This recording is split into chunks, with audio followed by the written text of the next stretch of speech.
Hi everybody. Right off the bat I wanted to thank two guys for their generous donations to the channel, and those guys would be Frederick Malm and Bruce Butcher. So thanks a lot, fellas. And also I wanted to just take a sec to thank everyone who watches my channel, who comments, likes, and subscribes, because all of that does help as well. So thanks to everyone. Alrighty, so for today what I'd like to do is just have a bit of fun, just kind of experiment a bit, which, you know, seemingly is something I often do for these videos. And looking through my scrap pile, I found this piece of flat. It's about 3 inches long and about 2.5 inches wide and 3/8 of an inch thick. So what I'd like to do is, I've got a lot of these candle cups, so I just wanted to make a holder for these candle cups. You know, just make kind of a small vessel. You know, you often see in videos, you'll see guys who take very thick stock, and guys who use power hammers and who use hydraulic presses, and then work out a center, you know, and make it a kind of a decorative, very solid style of cup holder. And you know, for guys like me, who don't have a power hammer or hydraulic press, you know, this maybe is one option. I don't know. I'm just going to fool around and see what happens. So, you know, it'd be nice if this piece was square, though, and not if it was 3 by 3, but we'll just, you know, I'll work with what I've got. So what I was thinking is I'd like to somehow depress this down in first to create the, you know, to create a bowl shape. So I've got my, what I think I could do is use this. My swage block has this hole in the middle here, and so that's just wide enough for this, but that wouldn't work because, I mean, there's not enough. If I was to take a piece that would just, you know, be close to the diameter of this and work that in, you know, work this flat piece in, there'd be no room for the walls, you know, it just wouldn't work. So what I was thinking is I can take a piece that's, you know, leaves some space all around, you know, and then get this heated up, centered over that, and then hammer that down in to, you know, form a bowl or kind of a cup shape. And then after, once that's up like that, assuming that works out, then, you know, I'll finish it off with a wider piece like this, you know, that will make it so that the cup will fit easily within the vessel. And then, you know, you could even maybe not use the this little tin cup then later on. So yeah, we'll see. Just pretty simple stuff, pretty straightforward. I don't know exactly what's going to happen, how the ends are going to flare up, and then if I'll work those back down or what I'll do. So just a quick one here, I guess, and let's see how it goes.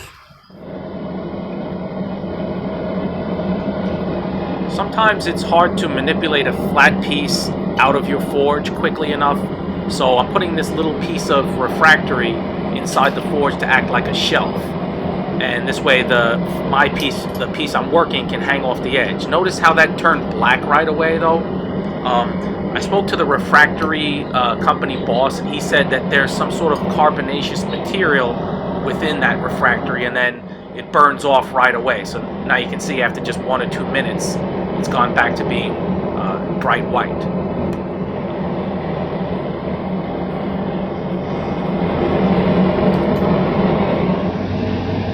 See that I've outlined where this piece should sit so that it will be centered.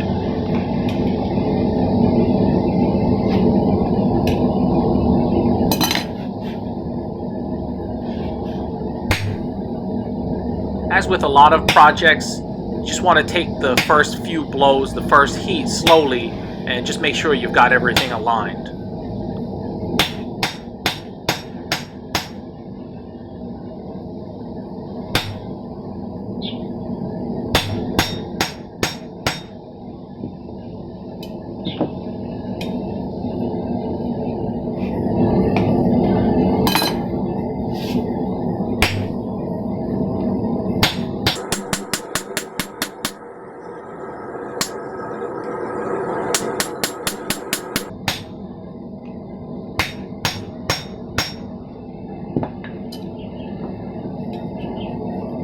This glove has seen better days.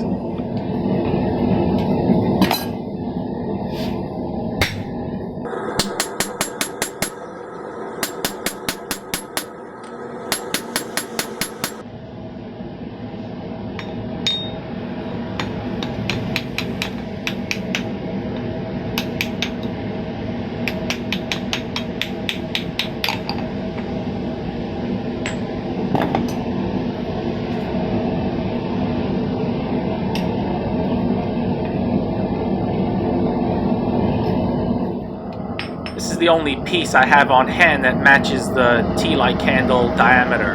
It's got a couple of holes in it, but for this project it should work just fine.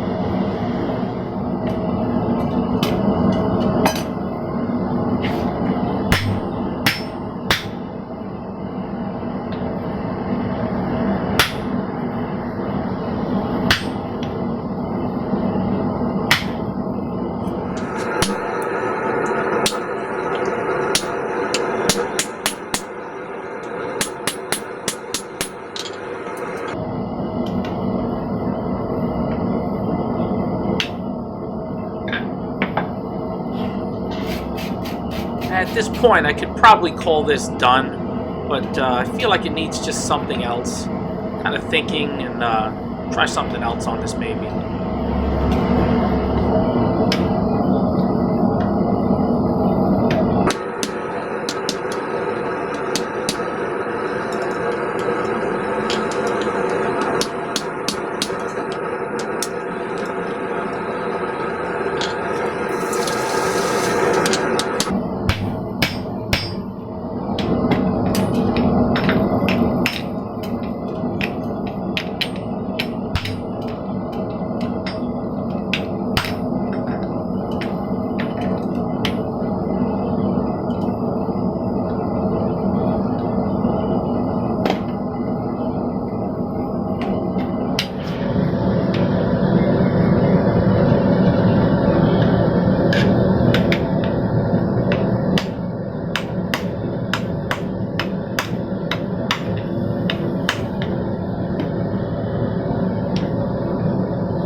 So there's the finished product.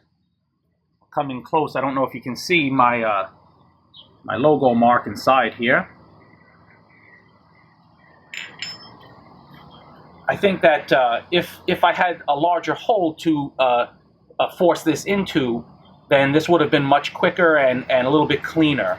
You can see some of these gouge marks that I made from having to go from the smaller stock that would work with the swage hole to the bigger size that would eventually allow the Tealight candle to fit inside. So, but still, it's got a lot of character, and I think some of that character comes from that this piece of steel was very pitted, was very rusted and pitted, and for that very reason, I leave a lot of my scrap in the weather so that it will get heavily rusted and pitted, and in Taiwan, that's pretty easy to accomplish, because it's a look that you can't really imitate by hammering. I mean, I know some people try to, but there's a difference if you look very closely. So, yeah, overall, I'm pretty happy with this. Turned out pretty well. I think that the candle looks better without the little tin cup. So I hope you've enjoyed this one.